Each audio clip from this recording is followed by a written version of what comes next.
അഞ്ചാം class social സയൻസിൻ്റെ model question പേപ്പറും അതിൻ്റെ ആൻസേഴ്സുമാണ് നമ്മൾ ഈ വീഡിയോയിൽ ഡിസ്കസ് ചെയ്യാനായിട്ട് പോകുന്നത്. ആക്ടിവിറ്റി 1 നോക്കൂ. The earlier form of democracy emerged at Athens in Greece. ഇതിലെ ക്വസ്റ്റ്യൻ ഇതാണ്: ഡിഫൈൻ ഡെമോക്രസി. ജനാധിപത്യം എന്നാൽ എന്ത്? What does mean by democracy? The system in which the people themselves or their elected representative make decision on administrative matters is called democracy. ജനാധിപത്യം എന്നാൽ ജനങ്ങളോ അല്ലെങ്കിൽ ജനങ്ങളെ തിരഞ്ഞെടുക്കുന്ന പ്രതിനിധികളോ ഭരണപരമായ തീരുമാനങ്ങൾ എടുക്കുകയാണെങ്കിൽ അതിനെയാണ് നമ്മൾ ജനാധിപത്യം എന്ന് പറയുന്നത്. ഇനി ഡയറക്റ്റ് ഡെമോക്രസിയും ഇൻഡയറക്റ്റ് ഡെമോക്രസിയും തമ്മിലുള്ള വ്യത്യാസം എഴുതുവാനാണ് പറഞ്ഞിട്ടുള്ളത്. ഇൻഡയറക്റ്റ് ഡെമോക്രസി നമുക്ക് നോക്കാം. Indirect democracy exist in countries with huge population.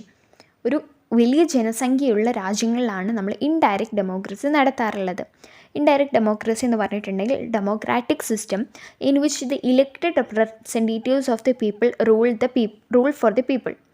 അതായത് ജനങ്ങൾ തിരഞ്ഞെടുക്കുന്ന പ്രതിനിധികളുണ്ടല്ലോ, ജനങ്ങൾ വോട്ട് ചെയ്ത് തിരഞ്ഞെടുക്കുന്ന പ്രതിനിധികളുണ്ടല്ലോ, അവരാണ് അവിടെയുള്ള തീരുമാനങ്ങളൊക്കെ എടുക്കുക. അവിടെ ഭരിക്കുന്നത് അവരായിരിക്കും. Elected representative take decision. നമ്മൾ ഇലക്ട് ചെയ്ത് നമ്മൾ വോട്ട് ചെയ്ത് വിജയിപ്പിച്ച പ്രതിനിധികളുണ്ടല്ലോ, അവരാണ് തീരുമാനങ്ങൾ എടുക്കുക. ഇനി നമ്മൾ ഡയറക്റ്റ് ഡെമോക്രസിയാണ് നോക്കുന്നത്. Direct democracy is a system where citizens directly vote in the process of making laws. Direct ഡെമോക്രസിയിൽ അവിടെയുള്ള ജനങ്ങളാണ് തീരുമാനങ്ങളൊക്കെ എടുക്കുന്നത്. ഭരണകാര്യങ്ങളിലൊക്കെ നേരിട്ട് അവിടെയുള്ള ജനങ്ങൾ തന്നെയാണ് തീരുമാനങ്ങൾ എടുക്കുന്നത്, ഡയറക്റ്റായിട്ട് തീരുമാനങ്ങൾ എടുക്കുന്നത്. Major decisions are taken by the people. അവിടെയുള്ള ഉയർന്ന തീരുമാനങ്ങളൊക്കെ എടുക്കുന്നത് ആരാണ്? ഡയറക്റ്റ്ലി പീപ്പിളാണ്, ജനങ്ങൾ തന്നെയാണ്. Possible in less populated country. കുറഞ്ഞ ജനസംഖ്യയുള്ള രാജ്യങ്ങളിലാണ് ഡയറക്റ്റ് ഡെമോക്രസി സാധ്യമാകുന്നത്. ഈ ഒരു വ്യത്യാസം ഓർത്ത് വെക്കണം. ഈ ചോദ്യം ഇമ്പോർട്ടൻ്റ് ആണ്. നെക്സ്റ്റ് ആക്ടിവിറ്റിയാണ് title, direction and index are the essential components of map. ഒരു ഭൂപടത്തിൻ്റെ അതിലടങ്ങിയിരിക്കേണ്ട ഒരു അത്യാവശ്യ ഘടകങ്ങളാണ് direction and index. Question: write the index for the symbols in the given table. നമുക്ക് ഇവിടെ തന്നിരിക്കുന്ന ചിഹ്നങ്ങൾ, ആ ചിഹ്നങ്ങളെ കൊണ്ട് എന്താണ് സൂചിപ്പിക്കുന്നത് എന്നാണ് നമ്മൾ എഴുതേണ്ടത്. ആദ്യം നമുക്കൊരു ഡോട്ടാണ് തന്നിട്ടുള്ളത്. നമ്മൾ ടെക്സ്റ്റ് ബുക്കിൽ ഈ ചിഹ്നങ്ങൾ ഓരോന്നും കൊടുത്തിട്ടുണ്ട്. ആ ഒരു ഡോട്ട് സൂചിപ്പിക്കുന്നത് ഡിസ്ട്രിക്ട് ഹെഡ് ക്വാർട്ടേഴ്സ് ആണ്. നെക്സ്റ്റ് വരുന്നത് ഒരു ഷിപ്പിൻ്റെ ചിത്രമാണ്. അത് പോർട്ടിനെയാണ് സൂചിപ്പിക്കുന്നത്. Next one river. Last one rail റോഡിനെയാണ് ഇൻഡിക്കേറ്റ് ചെയ്യുന്നത്. ഇനി ഇതിൽ ക്വസ്റ്റ്യൻ ഇതാണ്: what does the title of the map refer to? Answer വരുന്നത് കണ്ടൻറ് ഓഫ് ദി മാപ്പ്. ഒരു മാപ്പിൻ്റെ കണ്ടൻറ്, ആ മാപ്പിൻ്റെ ഉള്ളടക്കത്തെയാണ് അതിൻ്റെ ടൈറ്റിൽ സൂചിപ്പിക്കുന്നത്. നമുക്കറിയാം ഒരുപാട് തരത്തിലുള്ള മാപ്പുകളുണ്ട് അല്ലേ, ഒരുപാട് ടൈറ്റിൽസ് ഉള്ള മാപ്പുകളുണ്ട്. Political map, physical map, topographic map. അപ്പോൾ നമുക്ക് ഡിഫറെൻറ്റ് ടൈറ്റിൽസ് ഓഫ് മാപ്പിന് എക്സാമ്പിൾസ് ചൂസ് ചെയ്യാൻ എഴുതണം. പൊളിറ്റിക്കൽ മാപ്പ്, ഫിസിക്കൽ മാപ്പ് അല്ലേ, പല തരത്തിൽ പേരുകളിലുള്ള മാപ്പുകളുണ്ട്. Activity 3: Advances in science and technology have paved the way for giant leaps in communication.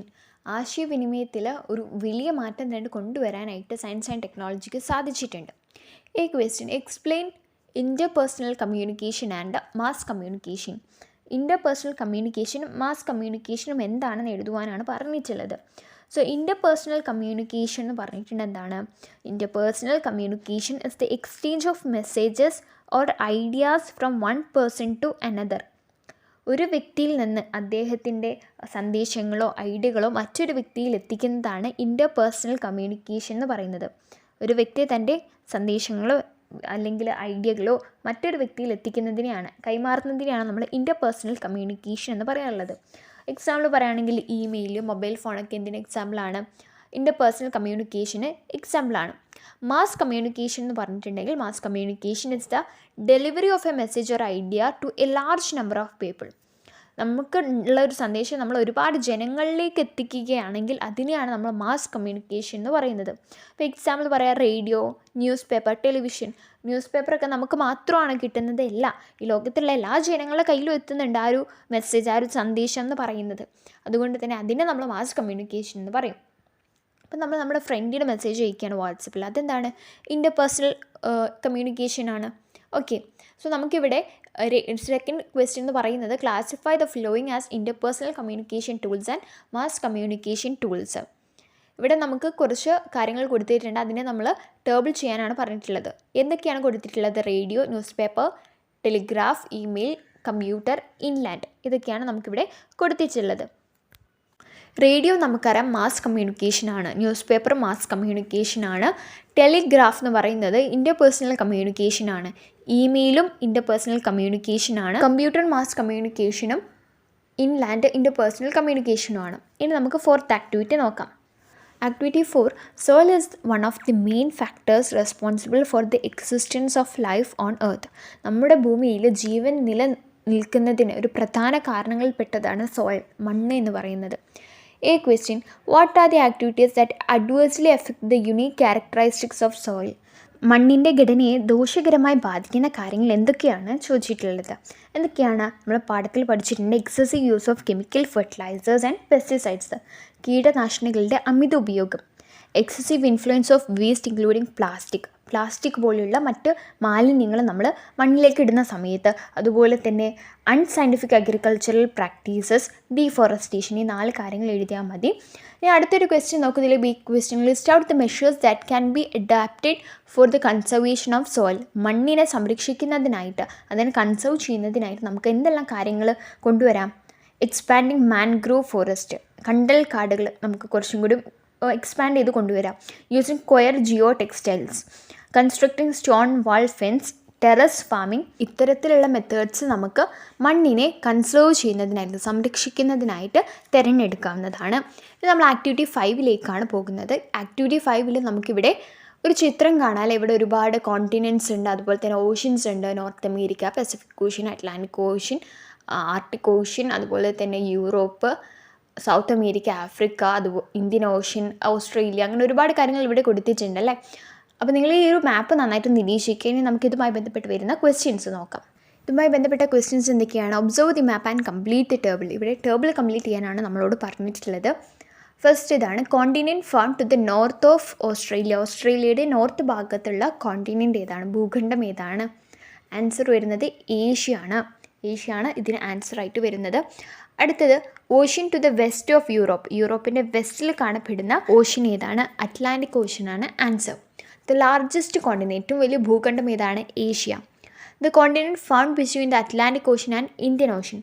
Indian ഓഷ്യൻ്റെയും അറ്റ്ലാന്റിക് ഓഷ്യൻ്റെയും നടുവിലായിട്ട് കാണുന്നത്, അതിൻ്റെ ഇടയിലായിട്ട് കാണുന്ന കോണ്ടിനെൻ്റ് ഏതാണ്?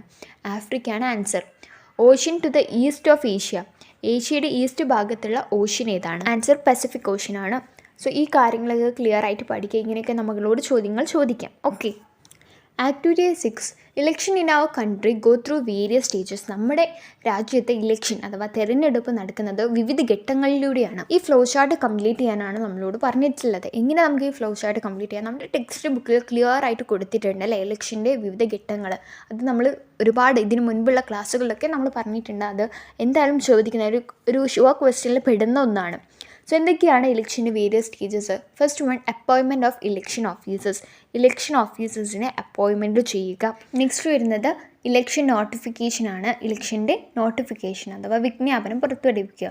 Submission of nomination, scrutiny of nomination, withdrawal of nomination, election campaign, തെരഞ്ഞെടുപ്പ് പ്രചാരണം, പോളിംഗ് അല്ലെങ്കിൽ വോട്ടിംഗ്, തെരഞ്ഞെടുപ്പ്, counting of votes and declaration of result. ഇതാണ് നമ്മുടെ ഇലക്ഷൻ്റെ വിവിധ ഘട്ടങ്ങൾ. ഇത് കൃത്യമായി പഠിച്ചു വെക്കുക കേട്ടോ. ഈ കാര്യം കൃത്യമായിട്ട് പഠിച്ചു വെക്കുക. ഇലക്ഷൻ്റെ വിവിധ ഘട്ടങ്ങൾ, ഇലക്ഷൻ്റെ ഫങ്ഷന്, ഡെമോക്രസീൻ്റെ ക്യാരക്ടറിസ്റ്റിക്സ്, ഇതൊക്കെ നമ്മൾ കഴിഞ്ഞ വീഡിയോയിൽ പറഞ്ഞിട്ടുണ്ട്. നമുക്ക് പ്രധാനപ്പെട്ട ഓരോ പാഠത്തിലും പ്രധാനപ്പെട്ടത് ക്വസ്റ്റ്യൻസ് മാത്രം ഉൾപ്പെടുത്തി നമ്മൾ വീഡിയോകൾ ചെയ്തിട്ടുണ്ട്. കാണാത്തവരത് കാണണം. അതിൽ നമ്മൾ ഉൾപ്പെടുത്തിയ ഒരു ക്വസ്റ്റ്യനാണിതും.